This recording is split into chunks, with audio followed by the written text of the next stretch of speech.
किसी भी समाज की बेहतरी के लिए या किसी समाज के लिए आजकल सामाजिक संगठन एक बड़ी महत्वपूर्ण भूमिका निभाते हैं। अलग अलग क्षेत्रों में अलग अलग सामाजिक संगठन अपनी अलग अलग नीति के तहत ये कोशिश करते हैं कि वो समाज को एक मंच पर लाकर समाज को एक साथ एक धागे में पिरो सके। कुछ संगठन उसमें ऐसे भी होते हैं जो उस कार्य को बड़े ही अलग अंदाज में करते हैं। वैसा ही एक शिविर आज नाथद्वारा में चल रहा है, 3 दिन से चल रहा है। आज उस शिविर का आखिरी दिन है और शुरुआत जय राजपूताना संघ का जो ये शिविर है, 3 दिवसीय शिविर, उसकी शुरुआत मैं यहाँ से करना चाह रहा हूँ। यहाँ जो आपको माताजी की तस्वीर के साथ साथ एक बड़ा ही नन्हा मुन्ना नौजवान लाठी लिए खड़ा है, ये प्रहरी है। और यकीनन ये सिर्फ इस शिविर के प्रहरी नहीं है, इनके कंधों पर ये दायित्व ज़रूर है कि शिविर में ये बड़ी सजग रहकर तमाम चुनौतियों का मुकाबला करें। मगर ये जो जिम्मेदारियां हैं इस शिविर के बाद भी अपने कंधों पर उठाकर आगे बढ़ने की कोशिश करते हैं। ये तमाम जिम्मेदारियां इनको एहसास दिलाती है कि प्रत्येक व्यक्ति, चाहे वो किसी भी कद का हो या किसी भी पद का हो, समाज के प्रति आपकी एक अहम जिम्मेदारी है जिसे आपको बड़ी ईमानदारी से निभानी चाहिए। अब ये जो शिविर चल रहा है इसमें बताया जा रहा है कि 3 दिन में तकरीबन 200 आसपास के क्षेत्रों के 200 युवाओं ने भाग लिया, जिसमें हर एक उम्र हर एक वर्ग के हैं लोग हैं। मैं चाहूँगा कैमरामैन इस तरफ दिखाई, इधर आ जाओ। आप क्या नाम है आपका? हर्ष। आपका क्या नाम है? धनंजय। कौन सी क्लास में पढ़ते हो? 4th। आप कौन सी क्लास में हो? 4th में हो। कितने दिन से हो यहाँ? 3 दिन से। 3 दिनों से हो। ये साफे आप दोनों ने खुद ने बांधे क्या? नहीं। अच्छा, इसने यस, इसने नो। आप अभी सीख रहे हो?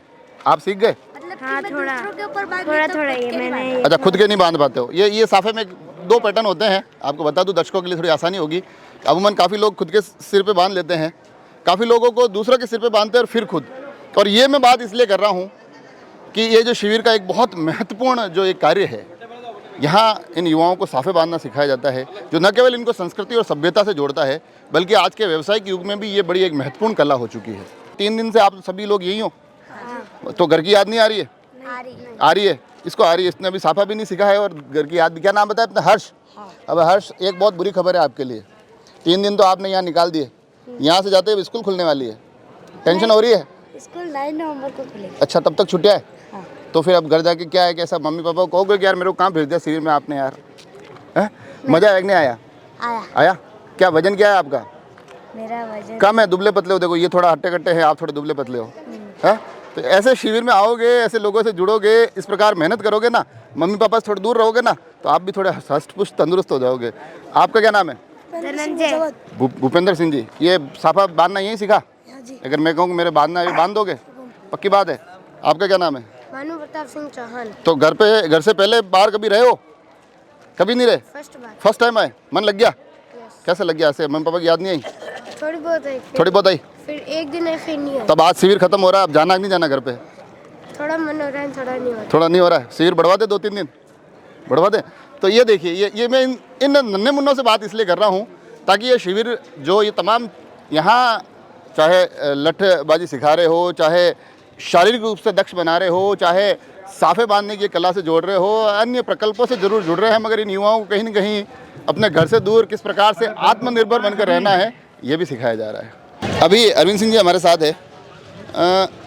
ये शिविर जो आयोजित हो रहा है नाथद्वारा में, आज 3 दिन से चल रहा है। आज अभी आप शायद एक संचलन भी करने वाले हैं, तो इन शिविर के माध्यम से मुख्य उद्देश्य क्या है? हम पूर्वजों द्वारा जो पुरानी परंपराएं थी, किसी समय में हमारे क्षत्रियों में जो हुआ करती थी, आज के माहौल में वो मिलती नहीं है। हमारा पूरा प्रयास है कि हम उन परंपराओं को हमारे समाज के युवाओं में पहुंचाएं ताकि पूर्वजों की परंपराएं भी जीवंत रहे और हमारे समाज की जो मेन जिसको अपन बोल सकते हैं कि ज़रूरत है, उनको हम समाज में फिर अपने युवाओं में प्रत्यारोपित कर सकें। समाज की तमाम सांस्कृतिक धरोहरों को आप इन युवाओं तक पहुंचाने की कोशिश जरूर कर रहे हैं। कितने समय से ये तमाम इस प्रकार के कार्य हो रहे हैं, इस प्रकार के शिविर लग रहे हैं? हुक्म, हालांकि हमारा जो परिवार है जय राजपूताना संघ परिवार पूरे भारतवर्ष में काम कर रहा है और पिछले 14 साल से अपने मेवाड़ में भी हमारा काम है, जिसमें हमने पूरे मेवाड़ में हमारी टीमें गठित की और हमने कोशिश करके संघ की स्थापना करके और बहुत सारे काम किए हैं, जिसमें ये अभी मेवाड़ का 5वां शिविर है इससे पहले भी हमने लगभग 2000 युवाओं को ऐसे शिविरों में लाकर उनको संस्कार शिविरों में लाकर संस्कार को पहुंचाने का प्रयास किया है। और इसमें बहुत सारे हमारे काम है, जैसे कि छतरानी कल्प है, जिसमें हम अपने जो विधवा बहनें हैं, अगर कोई आर्थिक स्थिति से कमज़ोर परिवार हैं तो उनको भी हम मदद पहुँचाते हैं। और आप ये तमाम बातें बता रहे हैं, ये सब मेरे को जैसे कि बताया गया कि भाई इस प्रकार की योजना आती है, मगर सामाजिक संगठन इन दिनों ऐसा हो जाता है कि सामाजिक संगठन आते हैं, धीरे धीरे स्थापित होते हैं, फिर कहीं ना कहीं राजनीतिक राह पकड़ लेते हैं। तो जय राजपूताना संघ कहीं राजनीतिक राहों पर चलने की कोई 2023 की कोई पगडंडियाँ तलाश रहा है?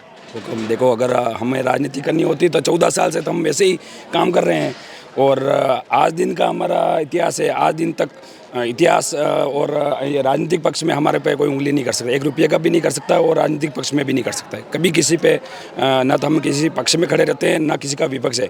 लेकिन हमारा उद्देश्य सिर्फ ऐसा ही है कि समाज के युवाओं को हम संस्कार दे सकें और हमारे पूर्वजों के गौरव को हम सम्मानित कर सकें। और इतिहास के संबंधित हमारे अगर समाज के ऊपर कोई बात आए तो हम आवाज़ उठाने के लिए तैयार हैं, चाहे कोई भी पक्ष हो, कोई भी राजनीति हो। राजनीतिक है। जब मैं यहाँ अंदर आया था तो आप बड़े सक्रियता के साथ सभी नन्हे मुन्ने बच्चों को कह रहे थे, अरे भैया तैयार हो जाओ, फटाफट साफे बांध लो, ये कर लो, वो कर लो। तो 3 दिन तक बिल्कुल यूँ, क्योंकि जिससे मैंने बात किया अधिकांश ऐसे हैं जो पहली बार ही घर से बाहर इतने दिन मम्मी पापा से दूर रह रहे हैं, तो मुश्किल नहीं होता इनको संभालना? नहीं, यहाँ पे इनको ऐसा महसूस नहीं होने देते कि घर से दूर है, एकदम परिवार की तरह रखते हैं, कोई तकलीफ होती नहीं है। आप किसी भी युवा से पूछ लो, कोई भी तकलीफ नहीं है, खाना पीना रहना एकदम मस्ती से, उनको महसूस होने नहीं देते। संस्कार शिविर में सिखाते यही है। इनको तो अब महसूस नहीं होता है, मगर ऐसा नहीं होता है कि आप पूरी एक टीम काम करती है, फिर 3 दिन तक इन सभी, क्योंकि ये सारे बच्चे बड़े ही चंचल होते हैं, आपको इनकी याद नहीं आती बाद में 3 दिन बाद, अरे यार शिविर खत्म हो गया है तो थोड़े दिन और चलता है, इन बच्चों के साथ और बिल्कुल बिल्कुल आती है, हमारी याद आती है एकदम। हम भी थोड़ा होते हैं कि भाई हम शिविर ऐसा चलाता था लगातार, और हमारा ऐसा भी होता है कि हम हर 6 महीने में ऐसा शिविर करें ताकि और नए युवा जुड़े और सभी संस्कार से। आप सभी को पता है समाज के अंदर बच्चों में संस्कार की बहुत कमी है, और सभी को पता है कि संस्कार की कमी है। तो ऐसी बहुत सारी ऐसी घटना हो रही है जो हमारे फ़ोन भी आते हैं, अलग अलग घटना हो रही है, तो ऐसी घटना दूर करने के लिए हम ये प्रयास कर रहे हैं कि बच्चे संस्कार ज़्यादा से ज़्यादा सीखें और समाज के अंदर आगे बढ़े। जय राजपूताना संघ का ये शिविर है, और इन शिविर के माध्यम से न केवल समाज को संगठन करने की आवश्यकता हो रही है, न केवल समाज को संस्कार तक पहुंचाने की एक बड़ी मजबूत पहल हो रही है, बल्कि कहीं ना कहीं इन नन्हे मुन्ने बच्चों को एक ऐसा वातावरण दिया जा रहा है कि भविष्य में अपनी राहें खुद तलाश सके। जुड़े रहे राजसमंद एक्सप्रेस से, धन्यवाद।